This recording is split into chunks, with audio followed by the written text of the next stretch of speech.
जय हिंद मित्रों। 72वें गणतंत्र दिवस की आप सभी को हार्दिक बधाई। मैं राम मोहन उपाध्याय अपने यूट्यूब चैनल वेदिका उपाध्याय में आपका हार्दिक स्वागत करता हूं। मित्रों, आज की इस वीडियो में हम लोग पर्यावरण विज्ञान से संबंधित ऐसे महत्वपूर्ण प्रश्नों का अध्ययन करेंगे जो आगामी परीक्षाओं के दृष्टि से काफ़ी महत्वपूर्ण है। हमारा पहला प्रश्न है, हाल में ही देश का पहला ई वेस्ट क्लिनिक कहां पर खोला गया है? पहला विकल्प है रीवा, दूसरा विकल्प है भोपाल, तीसरा विकल्प है लखनऊ, चौथा विकल्प है जयपुर। तो हमारा सही आंसर है विकल्प बी, भोपाल। भोपाल कहाँ की राजधानी है? मध्य प्रदेश। मध्य प्रदेश की राजधानी भोपाल में देश का पहला ई वेस्ट क्लिनिक, मतलब वेस्ट मतलब कचरा, ई कचरा क्लिनिक खोली गई है। और इसे खोलने का उद्देश्य है कि जो घरेलू एवं व्यावसायिक इकाइयां हैं और उनके द्वारा जो ई कचरा उत्पन्न किया जाता है उनके निपटान के लिए जो है इसकी स्थापना की गई है। और यह क्लिनिक जो है केंद्रीय प्रदूषण नियंत्रण बोर्ड और भोपाल नगर निगम के बीच एक समझौते के माध्यम से खोली जा रही है। और इसे जो प्रायोगिक तौर पर 3 महीने के लिए जो है खोला गया है, और अगर यह प्लान सफल होता है तो इसे देश के अन्य सभी क्षेत्रों में लागू किया जाएगा। और इलेक्ट्रॉनिक जो कचरा होता है उसे डोर टू डोर एकत्रित करना, या व्यक्तियों द्वारा व्यक्तियों को जागरूक किया गया है वहाँ पे कि आप सीधे लाकर जो है क्लिनिक पर ही अपना कचरा दे सकते हैं, या तो भोपाल नगर निगम के जो कर्मचारी हैं, इस क्लिनिक के जो कर्मचारी हैं, वह डोर टू डोर जाकर जो है इलेक्ट्रॉनिक कचरे को जो है एकत्र करेंगे और उसे ले जाकर क्लिनिक में दे देंगे। केंद्रीय प्रदूषण नियंत्रण बोर्ड की स्थापना कब हुई थी? सितंबर 1974 में जो है इसकी स्थापना हुई थी। जो ये क्लिनिक है तो इसमें क्या है कि इस योजना के तहत जो है एक बस के भीतर एवं बाहर से ई वेस्ट सामग्री से सजाया जाता है बस को, और उसमें जो है एक टीवी लगा दी जाती है।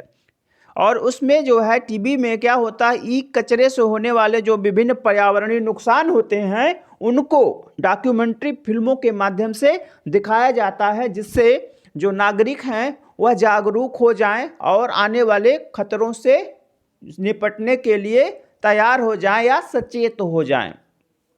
ठीक है, तो हमारा सही आंसर है पहला ई वेस्ट क्लिनिक या ई कचरा क्लिनिक कहाँ पे खोली गई भारत में? वह भोपाल में खोली गई है।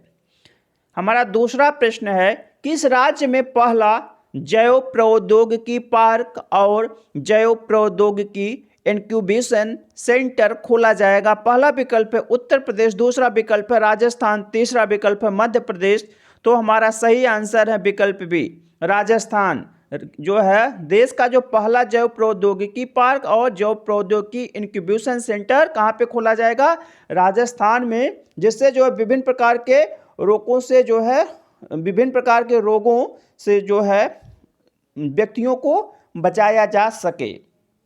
हमारा अगला प्रश्न है, 2 दिसंबर 2020 को किस देश द्वारा जलवायु आपातकाल की घोषणा की गई है?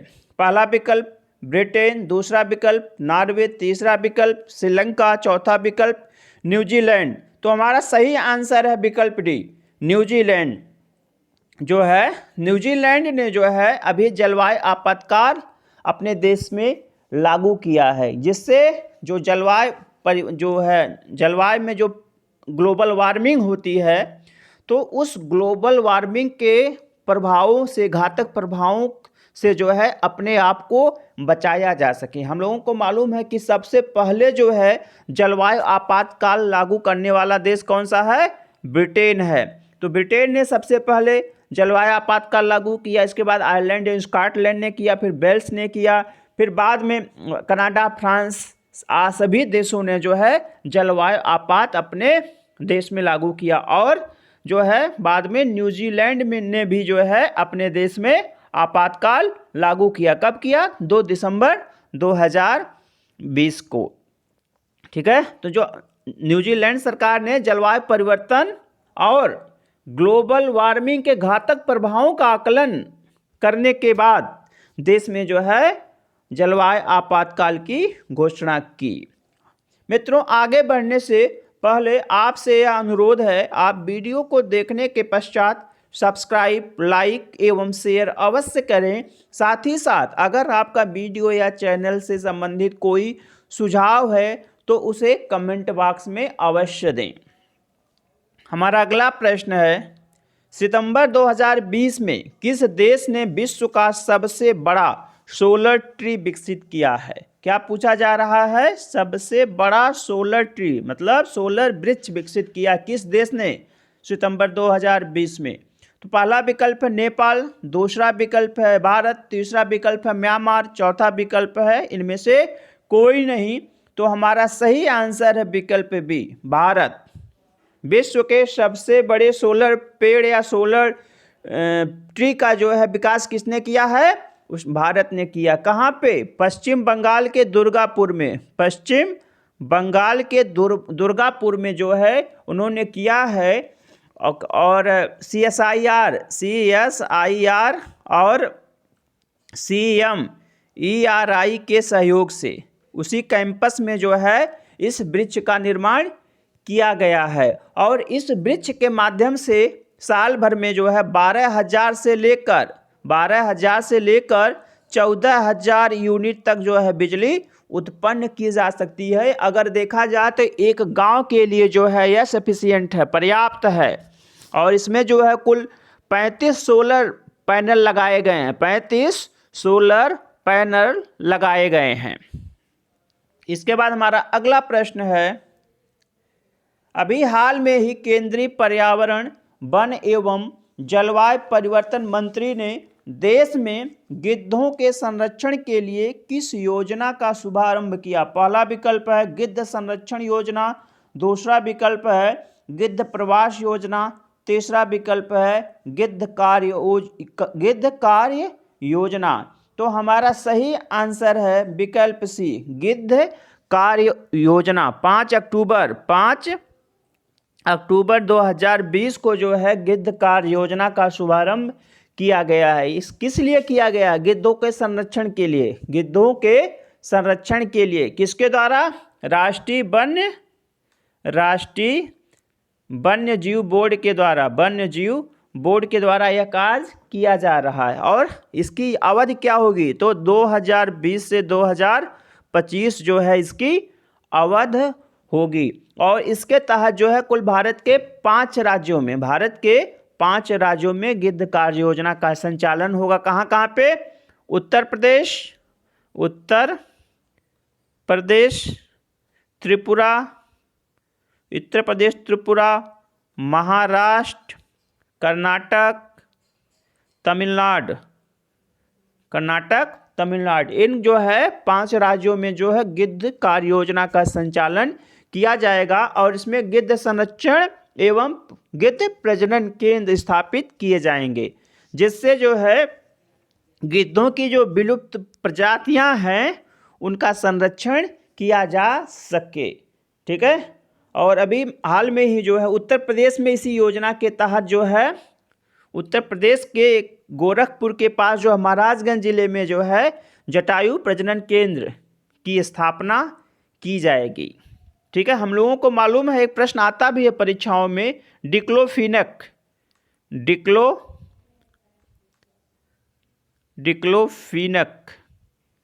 यह प्रश्न जो है आता कई बार परीक्षाओं में पूछा गया है कि गिद्धों के विनाश के लिए जो है कौन सी दवा उत्तरदायी है? तो यह है डिक्लोफिनक ही उत्तरदायी है। और इस दवा को 2006 से जो है प्रतिबंधित कर दिया गया। यह जानवरों को जो है डॉक्टरों के द्वारा जो विभिन्न प्रकार के जो जानवरों के पेट में कीड़े पड़ जाते हैं उनको समाप्त करने के लिए यह दवा दी जाती थी। और बाद में जब जानवरों का मांस जो है गिद्ध खाते थे तो उनका जो है उनकी जो किडनी है वह काम करना बंद कर देती थी, इसीलिए जो है इस पर प्रतिबंध लगा दिया गया।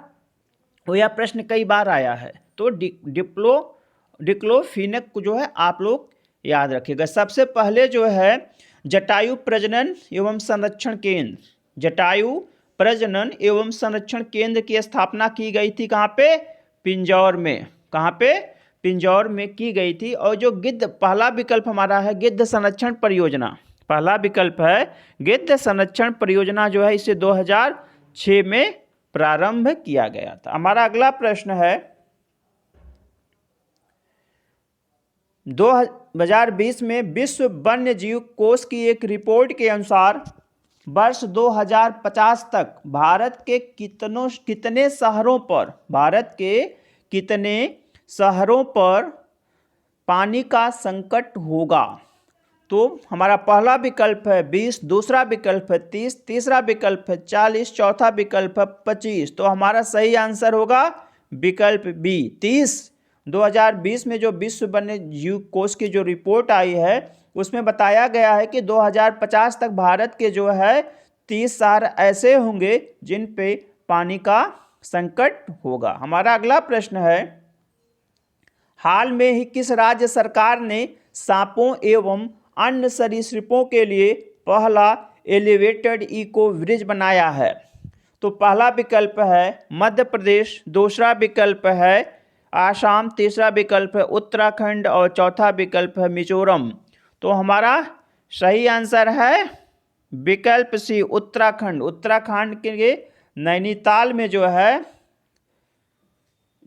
पहला इनोवेटेड इको ब्रिज बनाया गया। यह मुख्य रूप से जो है सरीसृप जानवरों के लिए बनाया गया है, क्योंकि वहाँ पे जो है ज़्यादातर जो जंगली सरीसृप जानवर होते थे रेंगते समय गाड़ियों की आवाजाही में जो है वह दब के मर जाते थे। इसलिए जो है एक ब्रिज बना दिया गया है जिससे जो है वह आसानी के साथ जो है एक सेतु के माध्यम से अपना रास्ता एक जगह से दूसरी जगह, एक तरफ से दूसरी तरफ आसानी के साथ जा सकते हैं। यह प्रश्न जो है परीक्षा के दृष्टि से काफी महत्वपूर्ण, जितने प्रश्न हैं सब परीक्षा के दृष्टि से महत्वपूर्ण है। इसके बाद हमारा अगला प्रश्न, अभी हाल में ही पीलीभीत टाइगर रिजर्व द्वारा बाघों की संख्या को दुगना करने के लक्ष्य की प्राप्ति के लिए पहला अंतर्राष्ट्रीय पुरस्कार TX2 प्रदान किया गया है। इसमें TX2 का क्या अर्थ है। अब यह प्रश्न जो है दो प्रकार से आपका पूछा जा सकता है। यहाँ पे पूछा गया है TX2 का क्या अर्थ है, और यहाँ पे कहा जा रहा है कि पीलीभीत टाइगर रिजर्व द्वारा बाघों की संख्या दुगना करने के लक्ष्य की प्राप्ति के लिए पहला अंतर्राष्ट्रीय TX2 पुरस्कार प्रदान किया गया। किसको किया गया है? पीलीभीत टाइगर रिजर्व को TX2 पुरस्कार। तो इसमें TX2 का क्या अर्थ है? तो इसमें है टाइगर्स टाइम्स 2, टाइगर्स विकल्प बी है टाइगर्स टाइम 2 जो है इसमें जो है बाघों के जो है संख्या को दुगनी करने का लक्ष्य था, और जो है पीलीभीत टाइगर रिजर्व ने जो है उसे जल्दी ही प्राप्त कर लिया, इसीलिए जो है इसे यह पुरस्कार प्रदान किया गया। हमारा अगला प्रश्न है, किस राज्य सरकार द्वारा देश का पहला हिम तेंदुआ संरक्षण केंद्र स्थापित करने का फैसला किया है? तो पहला विकल्प है सिक्किम, दूसरा विकल्प है हिमाचल प्रदेश, तीसरा विकल्प है अरुणाचल प्रदेश, चौथा विकल्प है उत्तराखंड। तो सही आंसर है विकल्प डी उत्तराखंड। उत्तराखंड सरकार द्वारा जो है देश का पहला हिम तेंदुआ संरक्षण केंद्र स्थापित करने का फैसला लिया गया है। ठीक है। इसके बाद हमारा अगला प्रश्न है, हाल में ही किस देश ने सबसे बड़े कैमरा ट्रैप वन्यजीव सर्वेक्षण हेतु Guinness book of world record में स्थान हासिल किया है? पहला विकल्प है ऑस्ट्रेलिया, दूसरा विकल्प है जर्मनी, तीसरा विकल्प है भारत, चौथा विकल्प है इनमें से कोई नहीं। तो हमारा सही आंसर है विकल्प सी भारत। ठीक है। जो है 11 जुलाई 2020 को जो है भारत को जो है कैमरा ट्रैप वन्यजीव सर्वेक्षण हेतु क्या दिया गया? Guinness book of world record में से इन्हें सम्मानित किया गया। हमारा अगला प्रश्न है, भारत के किस राष्ट्रीय उद्यान में जानवरों के लिए देश की पहली संगरोध क्वारंटाइन सुविधा स्थापित की गई है? पहला विकल्प है बांधवगढ़ राष्ट्रीय उद्यान, दूसरा विकल्प है दुधवा नेशनल पार्क, तीसरा विकल्प है जिम कॉर्बेट उद्यान, चौथा विकल्प है राष्ट्रीय मर उद्यान। तो हमारा सही आंसर है विकल्प सी, जिम कॉर्बेट उद्यान को में जो है अभी सबसे पहले जानवरों के लिए क्वारंटाइन सुविधा प्रदान की गई। ठीक है, जिम कॉर्बेट नेशनल पार्क कहाँ पे है? उत्तराखंड में है। कहाँ पे? वह है उत्तराखंड में। और इसकी स्थापना कब हुई थी? इसकी स्थापना हुई थी 1936 ईस्वी में। ठीक है, किसने किया था? एक थे कॉर्बेट महोदय थे, उन्हीं के द्वारा इसकी स्थापना की गई थी और इसका नाम था heli national park. Heli national park. बाद में 1957 के आसपास जो है इसका नाम बदलकर जिम कॉर्बेट नेशनल पार्क कर दिया गया। हमारा जो पहला विकल्प है बांधवगढ़ राष्ट्रीय उद्यान, यह मध्य प्रदेश में है।